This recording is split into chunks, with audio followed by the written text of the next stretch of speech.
આદિવાસી જય જોહાર। આજે કેવડિયા ખાતે જેમને લાઈવ થવું હોય તે લાઈવ થઈ જજો। જે લોકો લાઈવ જે જેબીએમ કંપનીના 127 ડ્રાઈવરો જેમને સપ્ટેમ્બર માસ સુધી જેબીએમ કંપની દ્વારા 22,987 રૂપિયા મળતા હતા। અચાનક જેબીએમ કંપનીએ એમની કોઈ પણ જાતની સંમતિ કે પરવાનગી લીધા વગર 15,002 રૂપિયા કરી દીધા અને એમાંથી કપાતા પીએફ કપાય, મેડિક્લેમ કપાય, બધું કપાતા એમને 13,000 રૂપિયા મળે છે। તો એમની માંગણી એવી એ છે કે જે કામ અમે પહેલાં કરતા હતા એ જ કામ આજે બી કરીએ છીએ અને કદાચ એમણે વહેલા મોડું અમારે 2 કલાક આગળ પાછળ વધારે કામ કરવાનું અમને ફરજ પાડશે તો અમે કરવા તૈયાર છે, પણ જે કંપની આગળ સેલરી અમને આપતી હતી એ જ પ્રકારની સેલરી અમને મળે એમની માંગણી છે અને એ માંગણી આપણે ગઈકાલે પણ એમને મૂકી છે। આજે 6ઠ્ઠો દિવસ થાય છે। એમના કર્મચારી અહીંયા બેઠા છે, ગુજરાતના પોતે વહીવટ કરતા છે અને હું મેનેજર ગુજરાતનો છું, મારા અંડરમાં આવે છે। એમણે ઓળખાણ આપી છે, દવે કરીને એ કર્મચારી અહીંયા બેઠા છે। ગઈકાલે એમણે સમય માંગ્યો હતો આ જ જગ્યા પર કે મને સમય આપો, હું ઉપર વાત કરી અને તમને આમાં જાણ કરીશ। ત્યાં સીઓ સાહેબને આપણે મળવા ગયા, ત્યાં પણ એમણે કીધું કે અમે ઉપર વાત કરીએ છીએ અને તમને અમે ટૂંક સમયમાં જણાવીએ છીએ। એમણે સવારે 10 વાગે આપણે વાટાઘાટો માટે મળીશું અને સવારે અમે પણ કીધું કે અમે પણ આવીશું અને આનું નિરાકરણ નહીં આવે તો અમારા ધરણા અનિશ્ચિત સમય માટે ચાલશે। આ વાત હતી। આ વાતને લઈને હમણાં પણ આપણે બેઠા છે, એકવાર આપણે એમને હમણાં પણ પૂછી લઈશું। એ બેઠા છે, એમણે શું નિર્ણય કરવાનો છે એકવાર કર્મચારીઓને કહેશે। બીજું કે જેપી ગ્રુપ છે, જયપ્રકાશ ગ્રુપ, એમાં કેટલાક કર્મચારીઓ અહીંયા બેઠા છે। જયપ્રકાશ ગ્રુપમાં એ લોકોએ 35 વર્ષ નોકરી કરી છે, પોતાની સેવા આપી છે। એવા લોકોની આ પગાર સ્લીપ છે। આ પગાર સ્લીપમાં એમને 31 દિવસ એ કંપનીમાં કામ કરાવવામાં આવે છે। 31 દિવસનું કામ કરવાનો ગુજરાત સરકાર કે કેન્દ્ર સરકારનો કોઈ પરિપત્ર નથી, છતાં મહિનાના 31 દિવસ કામ કરાવવામાં આવે છે। આ પગાર સ્લીપ છે। તડવી રોહિતભાઈ ભાનુભાઈ, એમને 31 દિવસ આ જ વર્ષે, એવી આ બધી પગાર સ્લીપ બધાને મહિનામાં કોઈને એક પણ દિવસ રજા મળતી નથી અને સરકાર એવું કહે છે કે 26 દિવસ જ કામ કરાવી શકાય। એના પરિપત્ર, એના કાયદા એવું કહે છે કે 26 દિવસ જ તમે કામ કરાવી શકો। અગર 26 દિવસ પછી તમે કામ કરાવો છો તો એના ઓવરટાઈમના 2 ગણા તમારે પેમેન્ટ ચૂકવવું પડે। સરકારના ધારાધોરણ નીતિ નિયમ એવા છે કે 20 દિવસ પર 1 દિવસની વગર પગાર કપાતે લીવ મળે, 26 દિવસ પર 1.5 દિવસની વગર પગાર કપાતે લીવ મળે। તે આ કંપની કરતી નથી અને જેપી કંપની દ્વારા 31 દિવસ ફરજિયાત કામ કરાવવામાં આવે છે। કોઈ કર્મચારી રજા માંગે છે તો એને રજા માંગવા જાય એને કાઢી મૂકવાની ધમકી આપવામાં આવે છે। બીજું કે પીએફ ફંડ, જેપી કંપનીમાં કામ કરનારાઓ 35 વર્ષ સુધી સેવા આપનારાઓ, 32 વર્ષ સુધી સેવા આપનારાઓ, 30 વર્ષ સુધી સેવા આપનારાઓના પીએફ ફંડ એમના ખાતાઓમાં આજ દિન સુધી જમા થતું નથી। સરકાર એવું કહે છે કે 12% પીએફ કોઈ પણ એમ્પ્લોય હોય એને 12% પીએફ આપવાની જવાબદારી પોતાના ખાતામાંથી 12% કપાય, પોતાની સેલરીમાંથી, અને 12% પીએફ સામેની કંપની જમા કરે એમ કરીને 24% પીએફ એમની પોતાની પાસબુકમાં, પોતાની પીએફ બુકમાં જમા કરાવવાની સરકારમાં જોગવાઈ છે। ઉમંગ નામનું સોફ્ટવેર બન્યું છે। એ ઉમંગના સોફ્ટવેરમાં ઓલ ઇન્ડિયાના લોકો પોતાના ખાતામાં કેટલું પીએફ જમા છે જોઈ શકે છે। આ કંપનીના કર્મચારીઓ પોતાના દીકરાનું લગ્ન હોય, કોઈ બીમાર પડે કે કોઈને ભણાવવાની ફી ભરાવવાની હોય ત્યારે પીએફની માંગણી કરવા જાય છે ત્યારે આ કંપની દ્વારા પીએફ આપવામાં આવતું નથી। એમની પોતાના ટ્રસ્ટમાં પીએફ જમા કરવામાં આવે છે અને જ્યારે કોઈ પીએફ માંગવા જાય એના મેડિકલના સર્ટી, એના લગ્નના દાખલા, આ તે ફલાણું કરીને બહાનો કરીને આજ દિન સુધી એમનું પીએફ આપવામાં આવતું નથી, જે ખૂબ જ ગંભીર બાબત છે।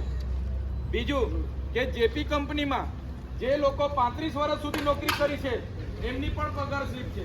35 વર્ષની નોકરી કરનારના કર્મચારીના પણ આજ દિન સુધી મિનિમમ વેજીસ પ્રમાણે એમના 12,098 રૂપિયા છે।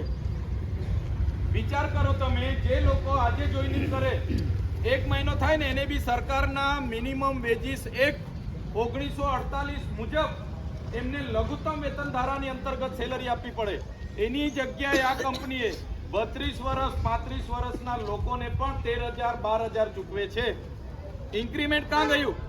દર વર્ષે સરકારનો નિયમ છે, પગારના ધારાધોરણ મુજબ કોઈ પણ કંપની હોય, કોઈ પણ ફેક્ટરી હોય, ફેક્ટરી ડિસ્પ્યુટ એક્ટ હોય કે ગ્રેજ્યુટી એક્ટ હોય કે લેબર એમ્પ્લોય એક્ટ હોય, એમાં જોગવાઈ છે કે કર્મચારીને દર વર્ષે એનું ઇન્ક્રીમેન્ટ મળવું જોઈએ, પગાર વધારો મળવો જોઈએ, મોંઘવારી ભથ્થું મળવું જોઈએ.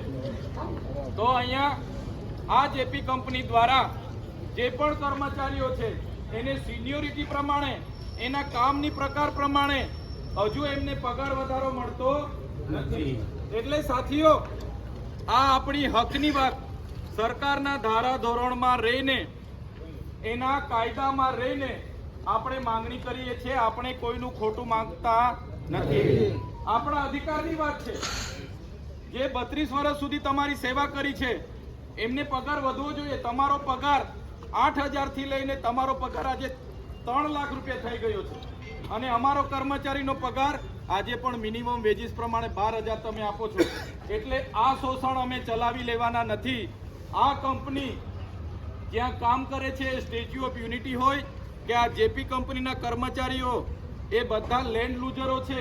એમની જમીનો આ નર્મદા સરદાર સરોવર પરિયોજનામાં ગઈ છે. આ જેટલા પણ લોકો ડ્રાઈવરો છે એ 6 ગામના અસરગ્રસ્તો છે, એમની જમીનો રસ્તા માટે ગઈ છે, આવાસો માટે ગઈ છે, ભવનો માટે ગઈ છે, વિયર ડેમ માટે ગઈ છે, સ્ટેચ્યુ ઓફ યુનિટી માટે ગઈ છે. અમારા લોકોએ જમીનો આપી છે અને સરકાર રોજગારી આપવાની વાત કરે છે, અને રોજગારીમાં પણ આ રીતના તમે શોષણ કરો છો. એ શોષણ હવે અમે ચલાવવાના નથી. અમે ચલાવવાના નથી. અમારા ધરણાના કાર્યક્રમો આગળ પણ ચાલશે. 1 મહિનો અહીંયા બેસવું પડશે તો 1 મહિનો કર્મચારીઓ બેસશે અને અમે તમામ લોકો અહીંયા આવીશું, એમને સમર્થન જાહેર કરીશું. બીજી વાત ખાસ મહત્વની, જેટલા પણ પોલીસ અધિકારીઓ છે એમને મારી વિનંતી છે, ભાઈ, અમે કોઈ કાયદો વ્યવસ્થા હાથમાં લેવા માંગતા નથી. આ લોકો 6 દિવસથી અમને ગોળ ગોળ જવાબ આપે છે, અમને મૂર્ખ સમજે છે, અમને ટાઈમ પાસ કરાવે છે, અમને યોગ્ય જવાબ આપતા નથી. એટલા માટે અમે તમને પોલીસ અધિકારીઓને હું વિનંતી કરું છું, અમને બિલકુલ શાંતિથી ધરણા પ્રદર્શન કરવાનો અધિકાર છે, સંવિધાને આપેલો અધિકાર છે, અમને કરવા દો. અને અમને જરા પણ છંછેડવાની અને અમને હેરાન પરેશાન કરવાની જો તમારી કાર્યવાહી અમારા પર હશે તો આજે આખું ગુજરાત અને આખા આજુબાજુના આદિવાસી વિસ્તારના લોકો જોઈ રહ્યા છે. અમને ખોટા કેસની અમને ડર નથી. અમને તમે મહિના 2 મહિના જેલમાં નાખશો એનો ડર નથી. અમે અમારા લોકોના ન્યાય માટે અહીંયા બેઠા છે. એટલે પોલીસ અધિકારીઓને પણ વિનંતી કરું છું કે કદાચ તમારા ઉપરી નેતાઓના ઇશારે અને ઉપરી પોલીસ અધિકારીઓના ઇશારે અમને છંછેડવા માટેની જો તમે પ્રયાસ કરશો તો અમે આખા ગુજરાતના આદિવાસી, મધ્યપ્રદેશના આદિવાસી હોય, મહારાષ્ટ્રના હોય કે રાજસ્થાનના હોય, સેલવાસ, દમણ અને દીવના હોય, બધા જ આદિવાસીઓને અહીંયા આવવાનું આહવાન કરીશું અને એની સંપૂર્ણ જવાબદારી પ્રશાસનની રહેશે. અમે શાંતિથી બેઠા છે. અમારી માંગણી જો તમે પૂરી કરવાના હોય તો પોલીસ અધિકારીઓ આવી જાઓ અને પૂરી કરી આપી દો. એટલે અમે હમણાં અહીંયા પૂરું કરીને અમારું બધું બિસ્તરો પોટલો લઈને અમે નીકળી જઈએ. જો પોલીસ અધિકારીઓને પોતાના પ્રમોશનો માટે અને વહાલા ધવલા થવા માટે કોઈને બહુ ઈચ્છા હોય તો તમે અમારા પર ખોટી ફરિયાદ અને અમને ખોટી રીતે હેરાન કરજો. અમે આદિવાસી છે, અમે ક્યારે અમારા ન્યાય માટે અમે લડીશું, અમે ઝૂકીશું નહીં. અમે શાંતિપ્રિય રીતે અહીંયા ધરણા પ્રદર્શન કરીએ છીએ. અમે સીઓ શ્રીને પણ હમણાં રજૂઆત કરવા જવાના છે. અમને અમારા અધિકારો અમારા કર્મચારીઓને અપાવી દો. તમે અપાવો, કાં તો સીઓ અપાવે, કાં તો આ કંપની આપી દે, એટલે અમારા ધરણા પૂરા. પણ અમને ખોટી રીતે હજુ પણ કેમ છું, અમારા લોકોને ખોટી રીતે હેરાન પરેશાન કરવાનું જો કામ પોલીસ અધિકારીઓ કરશે તો અમે આખા ગુજરાત, મહારાષ્ટ્ર, મધ્યપ્રદેશ, રાજસ્થાનના આદિવાસીઓને કેવડિયા પધારવાનું અમે જાહેર આમંત્રણ આપીશું. અને તે દિવસે કાયદો વ્યવસ્થા બગડશે એની જવાબદારી જે તે પોલીસ અધિકારીની રહેશે, જે તે પ્રશાસનની રહેશે. એટલે મહેરબાની કરીને અમારા કાર્યક્રમ અમે શાંતિપ્રિય રીતે ધરણા પ્રદર્શન કરીને અમારી જે માંગો છે એ મૂકીએ છીએ. એટલે કોઈ પણ પોલીસ અધિકારી અમારી સાથે ઘર્ષણ પેદા કરવા માટેના પ્રયાસો નહીં કરશો, એ પણ આપણે વિનંતી કરીએ છીએ. અને અહીંયા બેઠેલા તમામ લોકો, આ આપનો હક છે.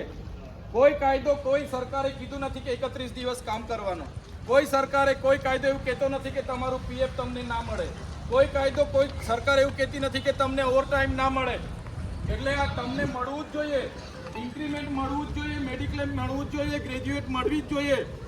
તમને ઓવરટાઈમ કરાવવામાં આવે છે એનું 2 ગણું પેમેન્ટ તમને મળવું જ જોઈએ. આ સરકારનો રૂલ છે અને સરકારના રૂલ્સ પ્રમાણેની આપણી માંગણી છે. પ્રશાસન આમાં ધ્યાન આપે અને આ કર્મચારીનો ન્યાય આપે. જો ન્યાય નહીં આપશે તો અમારા રચનાત્મક કાર્યક્રમો દિવસે ને દિવસે અમે વધારતા જઈશું. આજે ભલે અમે 1000-1500 લોકો અહીંયા છે, અમે અહીંયા બેસીશું. આજે નિર્ણય નહીં આવે તો ફરી અમને સમય આપીશું અને ફરી આનાથી મોટો કાર્યક્રમ આપીશું.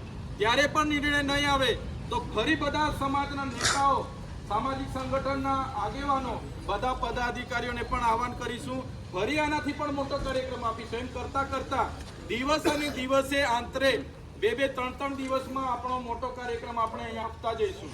અને અહીંના જે લોકોએ જમીનો આપી છે, પોતે પોતાના સમાજ, પ્રકૃતિ અને ગામથી છીનબીન થયા છે, એવા લોકોને ન્યાય અપાવવા માટે અમારે બધાએ મહિનો સુધી અહીંયા રહેવું પડશે. તો અમારું આ આંદોલનને સમર્થન રહેશે. અને અહીંયા રહીને તમામ આદિવાસી સમાજને અહીંયા એકત્રિત કરવા માટે આવનારા દિવસોમાં અમને ફરજ ના પડે એટલા માટે અમે કંપની, પ્રશાસન અને પોલીસ પ્રશાસનને વિનંતી કરીએ છીએ કે આ કર્મચારીની માંગોનું નિરાકરણ આવે. અગર તમને સમય જોઈએ છે, અમારા વતી અમે સમય આપવા પણ તૈયાર છે.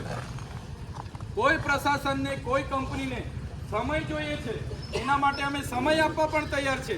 પણ અમને પાક્કા લેટર પેડ પર, કંપનીના લેટર પેડ પર અમને બાહેધરી જોઈશે. આટલા દિવસમાં, આટલા સમયે તમારો પગાર વધારો થશે, એનું લખાણ અમને જોઈશે. તમે એ લખાણ અપાવી શકતા હોય, તમે અમને વિશ્વાસ અપાવી શકતા હોય, ખાતરી અપાવી શકતા હોય તો અમે આજે પણ આંદોલન સમેટવા માટે તૈયાર છે. એટલા માટે અમે શાંતિપૂર્વક આંદોલન કરીએ છીએ. અમારી વ્યાજબી માંગોની માંગ કરીએ છીએ. કાયદાનો ઉલ્લંઘન આ કંપનીઓએ કર્યો છે, પરિપત્રનો ઉલ્લંઘન આ કંપનીઓએ કર્યો છે, અમે નથી કર્યો. એટલે બધાને કેમ છું કે આ આંદોલન, જો આ લોકો આપણી માંગો નહીં સ્વીકારશે તો દિવસે ને દિવસે મોટું થતું જશે. અને આવનારા દિવસોમાં સ્ટેપ બાય સ્ટેપ તમામ રાજ્યોના આદિવાસી આગેવાનોને, નેતાઓને, તમામ પક્ષ પાર્ટીના નેતાઓને, તમામ સંગઠનના નેતાઓને, ધર્મ સંપ્રદાયના મહંતોને પણ અહીંયા બોલાવીશું. અને આ કેવડિયાના લોકોને ન્યાય મળે એ પ્રયાસ આપણા રહેશે. આ વાત સાથે આપ બધા અહીંયા ઉપસ્થિત થયા છો, તમામ અહીંયા કામ કરનારા શ્રમિકો, પદાધિકારીઓ, મીડિયાના મિત્રો અને પોલીસ અધિકારીઓ, બધાનો હું આભાર માનું છું. અને આપણનો આગળનો કાર્યક્રમ હવે આમની ચર્ચાનો છે, ત્યારે બધાને વિનંતી કરું છું પોતપોતાની જગ્યા પર શાંતિથી બેસજો. અમે જેબી કંપનીના 2 આગેવાનોને આગળ બોલાવ્યા છે, જેબીએમ કંપનીના પણ 2 આગેવાનોને બોલાવ્યા છે, એ કંપનીના કરતા હર્તાઓને પણ બોલાવ્યા છે, લેબર કમિશનરના કર્મચારીને પણ અહીંયા બોલાવ્યા છે. અમે શાંતિપ્રિય રીતે વાટાઘાટો કરીએ છીએ અને આગળ જે પણ કરવાનું થશે તમારા બધાની સહમતિથી આગળ વધીશું. બધાનો ખૂબ ખૂબ આભાર, ધન્યવાદ.